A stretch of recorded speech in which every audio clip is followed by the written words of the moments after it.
कश्यप ऋषि की दो पत्नियां थीं, दीति और अदिति।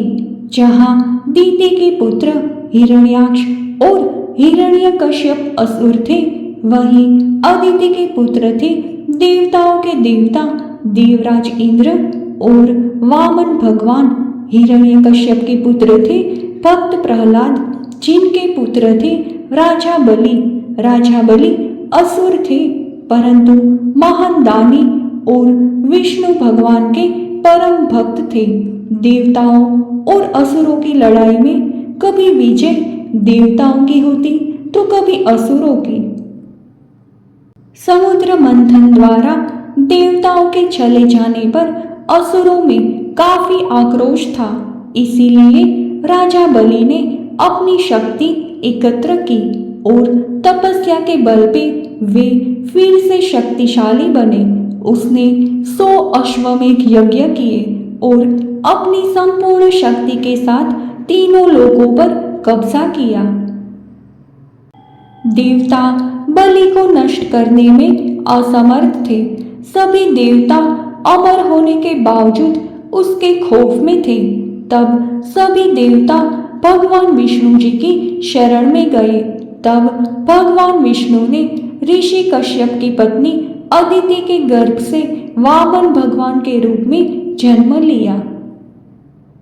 एक दिन जब राजा बलि यज्ञ की तैयारी कर रहे थे, तब ब्राह्मण वेश में वामन भगवान वहां दान लेने के लिए आए। उन्हें देखते ही शुक्राचार्य उन्हें पहचान गए और बलि को सतर्क किया, लेकिन बलि ने शुक्राचार्य की बात नहीं सुनी।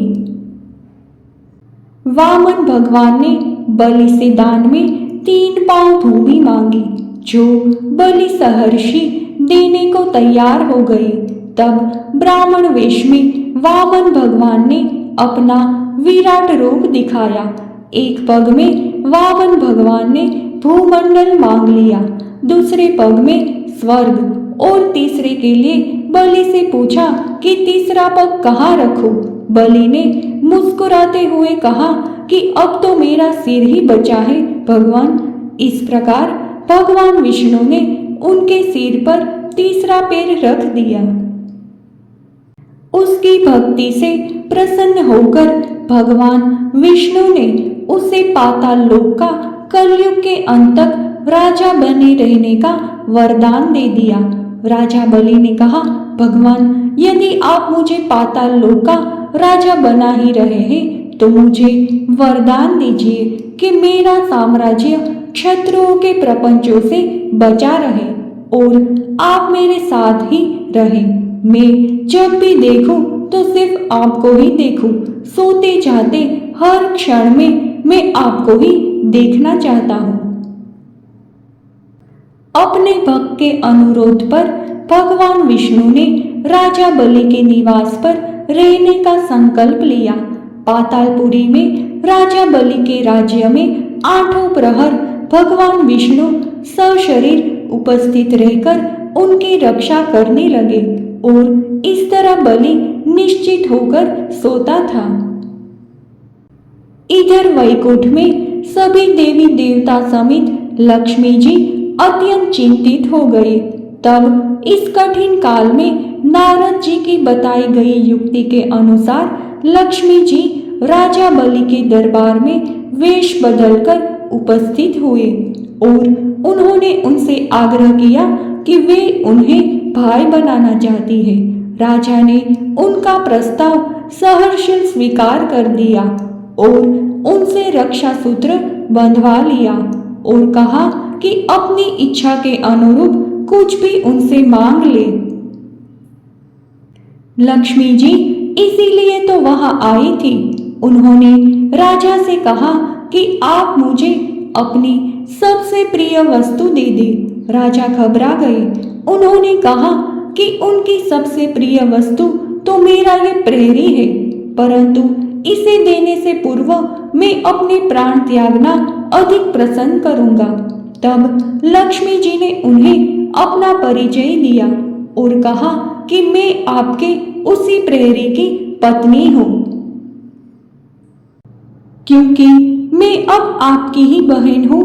मेरा सुख सौभाग्य और गृहस्थी की रक्षा करना अब आपका ही दायित्व है। राजा बलि असमंजस में पड़ गए, परंतु राजा बलि एक भक्त, संत और दानवीर मुनि तो न थे। उन्होंने अपने स्वार्थ से ऊपर अपनी बहन के सुख को माना और प्रभु को मुक्त करके उन्हें वैकुंठवास होने की सहमति दे दी। परंतु उसके साथ ही उन्होंने लक्ष्मी जी से आग्रह किया कि जब बहन बहनोई उनके घर आ ही गए हैं तो कुछ मास और वहीं ठहर जाए और उन्हें अतिथि सत्कार का अवसर दे। उनका आग्रह मानकर श्रावण पूर्णिमा यानी रक्षाबंधन से कार्तिक मास की त्रयोदशी यानी धनतेरस तक माता लक्ष्मी और भगवान विष्णु वहीं पाताल लोक में राजा बलि के यहाँ रहे। धनतेरस के बाद प्रभु जब लौटकर वैकुंठ को गए तो अगले दिन पूरे लोक में दीप पर्व मनाया गया।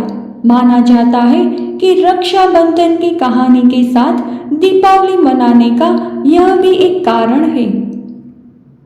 एक श्लोक जो रक्षाबंधन का अविष्ट मंत्र है, येन बद्धो बलि राजा दानवेंद्रो महाबलः तेन त्वमापि बंधनामि रक्षेमा चल मा चल। इस श्लोक का अर्थ है, जिस रक्षा सूत्र से महान शक्तिशाली दानवेंद्र राजा बलि को बांधा गया था, उसी रक्षा सूत्र से मैं तुम्हें बांधती हूँ। हे रक्षा सूत्र, तुम अड़िग रहना। तुम अपने संकल्प से कभी भी विचलित ना होना। संकल्प है भाई का बहन के आजीवन रक्षा का। संकल्प है बहन का भाई की लंबी आयु और सुखी जीवन की लंबी प्रार्थना का। अगर रक्षाबंधन का ये वीडियो आपको पसंद आया है तो कृपया इसे अपने दोस्तों में शेयर अवश्य करें। ऐसे ही और धार्मिक वीडियोस देखते रहने के लिए हमारे चैनल को अभी सब्सक्राइब करें। धन्यवाद।